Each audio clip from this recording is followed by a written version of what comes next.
حدیث میں آتا ہے جس کو 4 چیزیں ملی اس کو 4 چیزیں اور ملی. نمبر 1، جس کے لیے آسمانوں میں مغفرت اور معافی کا فیصلہ ہوتا ہے اس کو دنیا میں استغفار کی توفیق ملتی ہے. یہ نہیں لکھا تو معافی مانگے شاید معاف کروں شاید نہ کروں. معافی مانگے گا ضرور معاف کروں.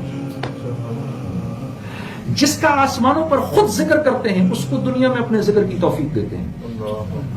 فاذکرونی اذکرکم، تو میرا ذکر کر میں تیرا ذکر کروں.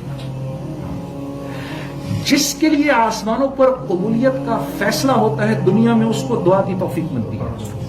ادعونی استجب لکم، مانگ ضرور دوں گا، مانگ ضرور دوں گا. اور جس کو آسمانوں سے نعمتیں دینے کا فیصلہ کرتے ہیں دنیا میں اس کو شکر کی توفیق دیتے ہیں. لئن شکرتم لازیدنکم، تم شکر کیے جاؤ ہم دیتے جائیں.